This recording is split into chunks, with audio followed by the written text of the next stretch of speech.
En somme, mes très chers enfants, ces questions concernant qui vous êtes et qui vous choisissez d'être sont d'une très grande importance. Et ce, non seulement parce qu'elles donnent un ton à votre expérience, mais parce qu'elles créent la nature de ma propre expérience. Toute votre vie, on vous a répété que Dieu vous avait créé. Je viens maintenant vous dire ceci. C'est vous qui créez Dieu. Voilà une restructuration colossale de votre compréhension des choses. Je le sais. Mais elle vous sera nécessaire afin d'accomplir le travail véritable pour lequel vous êtes venus. Nous nous trouvons, vous et moi, devant un travail sacré. Nous avançons sur un sol sacré. C'est la voie. Chaque instant, Dieu s'exprime en vous, en tant que vous et par votre intermédiaire. Vous aurez toujours le choix quant à la façon dont Dieu sera créé à partir de maintenant, et il, elle, ne vous enlèvera jamais ce choix et ne vous punira jamais d'avoir fait le mauvais choix. Mais vous ne manquez pas de conseils en ces matières et n'en manquerez jamais. Un système de guidage intégré en vous vous indique comment revenir chez vous. C'est la voix qui vous parle toujours de votre choix le plus élevé, qui parle qui place devant vous votre vision la plus grandiose. Vous n'avez qu'à entendre cette voix et à ne pas abandonner votre vision. Tout au long de votre histoire, je vous ai envoyé mes maîtres.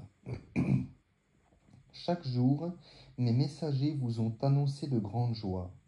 Les saintes écritures ont été rédigées et des vies saintes ont été vécues pour vous permettre de connaître cette vérité éternelle. Vous et moi ne faisons qu'un. De temps à autre, je vous envoie des écritures. Vous avez l'une d'elles entre les mains. De temps à autre, je vous envoie des messagers qui cherchent à apporter la parole de Dieu. Écouterez-vous ces mots? Entendrez-vous ces messagers? Deviendrez-vous l'un d'eux? Voilà la grande question. C'est l'invitation grandiose, la décision glorieuse. Le monde attend votre déclaration quant à la façon de vivre. La race humaine n'aura aucune chance de se relever de ses pensées les plus inférieures tant que vous ne vous soulèverez pas jusqu'à vos idées les plus élevées. Ces idées, telles qu'elles s'expriment par vous, en tant que vous, établissent le décor et servent de modèle pour vous permettre d'atteindre le palier suivant de l'expérience humaine. Vous êtes la vie et la voie. Le monde vous suivra. Vous n'avez aucun choix concernant cette question. C'est la seule question par rapport à laquelle vous n'avez aucune liberté de choix. C'est tout simplement ainsi. Votre monde suivra l'idée que vous faites de vous-même. Il en a toujours été ainsi et il en sera toujours ainsi. D'abord vient la pensée que vous avez de vous-même, puis s'ensuit le monde extérieur de la manifestation physique. Ce que vous pensez, vous le créez. Ce que vous créez, vous le devenez. Ce que vous devenez, vous l'exprimez. Ce que vous exprimez, vous en faites l'expérience.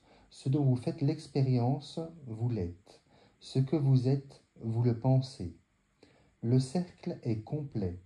L'unique travail dans lequel vous êtes engagé vient tout juste de commencer, car maintenant, enfin, vous comprenez ce que vous faites.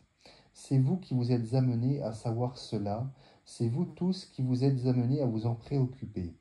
Et vous vous préoccupez vraiment,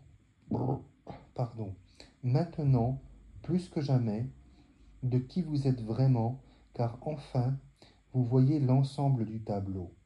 Qui vous êtes, je le suis. Vous êtes en train de définir Dieu. Je vous ai envoyé, vous, une part bénie de moi, dans la forme physique afin de me connaître de façon expérientielle, tout comme je sais ce que je suis de façon conceptuelle. La vie est pour Dieu un outil qui lui sert à transformer le concept en expérience. Elle vous servira à faire de même, car vous êtes Dieu en train de faire cela. Je choisis de me recréer à nouveau à chaque instant, de faire l'expérience de la version la plus grandiose, de la vision la plus grande que j'ai jamais eue de qui je suis. Je vous ai tous créés afin que vous puissiez me recréer. Voilà notre travail sacré, notre plus grande joie, notre raison d'être.